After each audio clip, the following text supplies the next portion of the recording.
Do you have the same issue of very foggy headlights? Very visible rock chips and heat cracks? Headlights so dull you can't even see out of them? Well, right here is everything that you need to be able to restore the headlights and put a nice glossy shine on them that will last a lifetime. One of the common misconceptions with redoing headlights is that you can just use anything to restore them. A lot of people will buff them and think that that will last. A lot of people will buy cheap clear coat and try to use that, but in all actuality, that doesn't do much of anything. This clear coat you can buy at Walmart, you can buy at auto parts stores. Yes, it's a clear coat, but it's not the one designed for doing headlights. You can even try buffing it out, but that's still not going to work.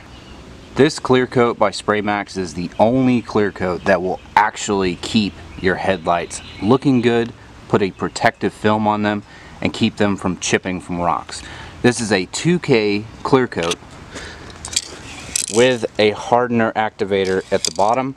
Once you put that plug in there, push it up, it activates it, and that will be the key to making your headlights look good. First thing we're going to do is we're going to tape off all the areas that we don't want to paint. So all the way across the bumper right here, all the way around here, and on the fender. We'll go ahead and pop the hood so it makes it a little bit easier to do this. But let me go ahead and get taping, and I will be right back.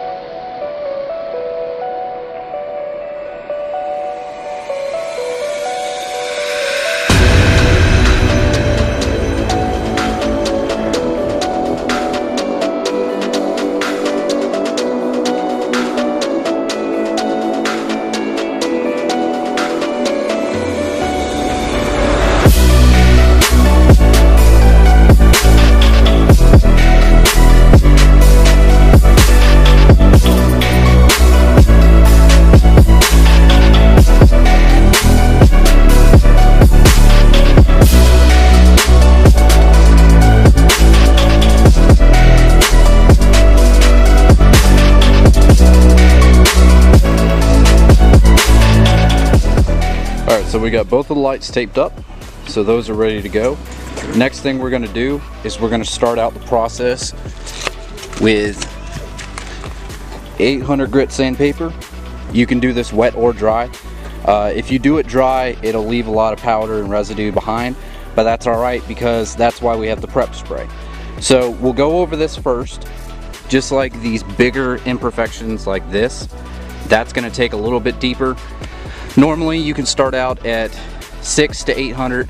It just depends on how bad your lights are, but I'm going to start out with 8 on this just to see how bad it is, and then I'll work down if I have to, one stage, and then go from there.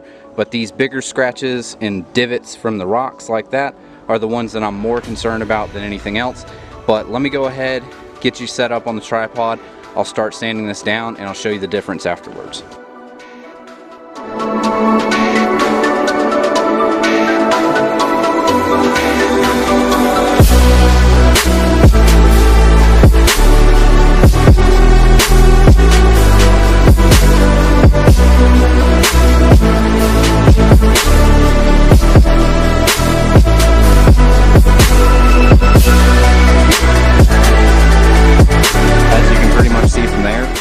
That's all the stuff that gets left on the outside of the lens that makes it really hazy. So you get this real nasty looking yellow stuff. Once I clean that off, you'll see a difference, but this is the main reason why lights get foggy. I haven't shown it at all because I've been working on it off camera. I had to do some buffing and I had to do some heavier sanding because I had a lot of rock chips all the way across, but it doesn't look like much until you go from this one to this one. That's how it first started out, and it looked horrible. You step back and look, and the right one looks almost brand new. Now, it does still have some sand scratches in it, which normally will go away once you put the 2K primer on it. Plus, it has to be cleaned off a little bit more.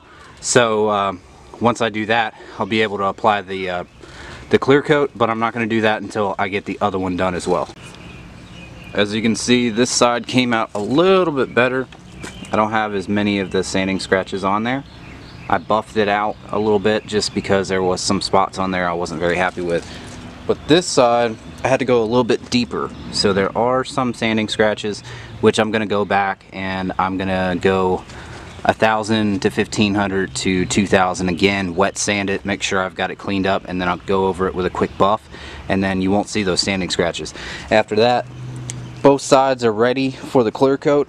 So as soon as I get that done, it'll be ready to spray the clear coat. So let me do that real quick, and then we'll get this thing sprayed and I'll show you what it looks like after you put the 2K clear coat on.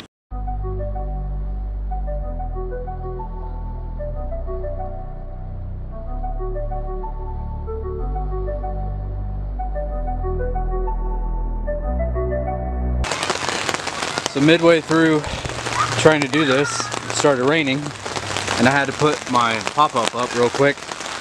Unfortunately, as I had already put the clear coat on, I don't know if you can see it. Let me see if I can focus it. Right there, a raindrop hit the clear coat as it was trying to dry. But for the most part, it doesn't look bad. It actually still looks pretty good. But I've got 2 more coats of clear to put on each light. I've got 2 coats on now. I want to make sure they're fully protected. But once those are dry, I'll be able to take the tape off and let them get rained on. I don't care. I still got all the water marks on the fender from where I was wet sanding. But once these dry enough, I'll be able to move my pop-up and we can remove the tape. So I got the clear coat done on both of the lights, but the rain unfortunately screwed both of them up. So now they have to be wet sanded down again and resprayed. Unfortunately, after the water came down on the lights from it raining, it left a bunch of spots where you can tell that the water hit it. This one is a little bit more evident. It looks real hazy. The water screwed up the clear coat, so I have to wet sand these down again, clean them up, and then spray them down with clear again. It sucks, but you know, you can't really tell what the weather's gonna do. I mean, it's sunny now, so I'm gonna wet sand these down again with 2000 grit. Hopefully it'll come out good. I'll just come back once it's done and tell you what happened. Alright, just got them sanded down again. There's some fresh clear coat on there. I just sprayed it, so hopefully it'll come out pretty clear. Right now it looks kind of hazy just because it just got sprayed on there. But I'm going to give it time to sort of dry and cure, and hopefully it'll come out good. But if you're planning on doing this, you know, make sure that you grab the right clear coat to do it. And something else that I was going to say, don't use prep spray on the headlights. You will have a very bad thing happen. Prep spray on plastic will end up eating the plastic, and then you'll have to sand it down again. So make sure you do not use it on the plastic. I don't know if you guys are ready to see this. I don't know if you're ready. Check this out. These lights look brand new. Look at that, minus the glare. But if you look at it from this way, I wish the lighting was so much better. If you could see it in person, these lights look brand new. No haze, no rock chips, nothing. Just shiny, and it's like they're brand new again. So total, I have 3 coats of clear coat on here. The first couple I did real thin. The last one I just laid it on really thick. I wanted to make sure that I got it fully, but these look practically brand new. So if you are wanting to redo your lights, it doesn't cost a bunch of money. The water got to this can, so that's why it's a little messed up. But Spray Max 2K clear coat. The can you have to get from a paint supply, or you can buy it online. It's about $23 after tax, and the only thing about it is, once you puncture that, you have 48 hours to use what's in that can. After 48 hours, the hardener and activator dissipates, and then it's rendered basically useless. So through this can, I could do these lights, those lights, the lights on my neighbor's truck, and probably another car on top of that, and I still would have clear coat left. But I have to say I am truly happy with the result that I got out of this. I went probably above and beyond with what I did because these lights were really bad, but for the money you can't beat it.